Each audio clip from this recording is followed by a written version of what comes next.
સર્વેભ્યો નમઃ।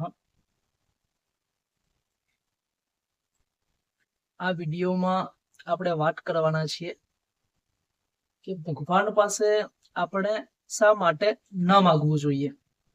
જે અનુભવી મહાપુરુષો થઈ ગયા છે એમણે એવું કહ્યું છે કે આપણે ભગવાન પાસે ન માગવું જોઈએ, અને તેના મુખ્યત્વે 3 કારણો છે, અને એમાંથી જે પહેલું કારણ છે તે આપણે આ વિડીયોમાં જોવાના છીએ। આપણે વાત કરી રહ્યા છીએ સાચી ભક્તિ વિષય ઉપર, અને આપણે જોયું હતું કે ભગવાનને આપણું મન સમર્પિત કરવું, આનું જ નામ છે સાચી ભક્તિ। પરંતુ ભગવાનને મન આપતા પહેલા આપણો અને ભગવાનનો કયો સંબંધ છે એ જાણવું ખૂબ જ જરૂરી છે। અને ગયા વિડીયોમાં આપણે જોયું હતું કે ભગવાનનો અને આપણો શરૂઆતમાં સંબંધ હોય છે દાતા અને યાચકનો। એટલે આપણે ભગવાન પાસે માગીએ છીએ અને ભગવાન આપણને કંઈક આપે છે, પરંતુ એ પહેલા આપણો સંબંધ હોય છે લોકો સાથે યાચકનો। જે વ્યક્તિ ભગવાન સિવાય બીજા બધા ઠેકાણે પણ માગતો હોય છે એને કહેવાય છે લોકોનો યાચક। પરંતુ જે વ્યક્તિ ભગવાન સિવાય કોઈની પાસે નથી માગતો એને કહેવાય છે ખરો ભગવાનનો યાચક। હવે જે લોકો અહીંથી પણ વિકાસ કરતા કરતા ઉપરના સ્ટેપમાં ગયા, એ મહાપુરુષોનો એવો અનુભવ છે કે જે માગ્યા વગર આપે છે, અને આપણે માગીશું તો એ આપશે જ એવો જેનો વિશ્વાસ ન થાય તે એટલે ભગવાન।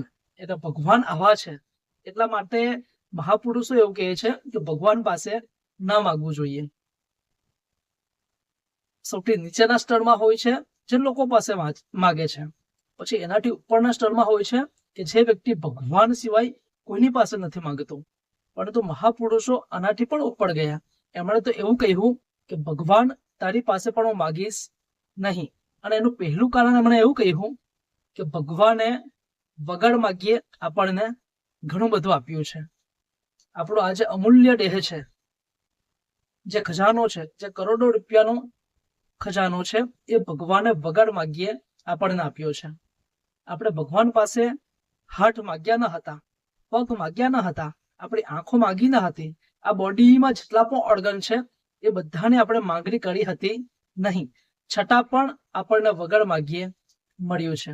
આ જે હવા છે, પાણી છે, પ્રકાશ છે, જે પશુ સૃષ્ટિ છે, જે પહાડો છે, આ બધું જ આપણે માગ્યું ન હતું, છતાં પણ ભગવાને આપણને આપ્યું છે। અને એને ક્યારેય પણ આ બધાનું બિલ આપણા ત્યાં મોકલ્યું નથી, અને એક પણ વ્યક્તિએ આ બિલ ક્યારેય પણ ભર્યું નથી અને ભવિષ્યમાં પણ ભરવાનું નથી। એટલે ભગવાને વગર માગ્યા બધું આપેલું છે, અને ભવિષ્યમાં પણ એ આપતો જ રહેવાનો છે। એટલે ભગવાને જો વગર માગ્યા આટલું બધું આપ્યું હોય તો પછી આપણે ભગવાન પાસે માગવું જોઈએ નહીં। એટલા માટે ભગવાનને જ્યારે પણ નમસ્કાર કરીએ ત્યારે એ નમસ્કાર કંઈક માગવા માટે ના હોવા જોઈએ। મહાપુરુષો પોતાના અનુભવ ઉપરથી એવું કહે છે કે ભગવાનને જ્યારે પણ નમસ્કાર કરો ત્યારે એને થેન્ક યુ કહેવા માટે નમસ્કાર કરો, કે ભગવાન વગર માગીએ ત્યાં માટે ઘણું બધું આપ્યું છે। એટલે આ થયું સૌથી પહેલું કારણ ભગવાન પાસે ન માગવાનું, કેમ કે ભગવાન ત્યાં મને વગર માગીએ ઘણું બધું આપ્યું છે। હવે મહાપુરુષો એવું કહે છે કે ભગવાન પાસે ન માગવાનું બીજું પણ એક કારણ છે।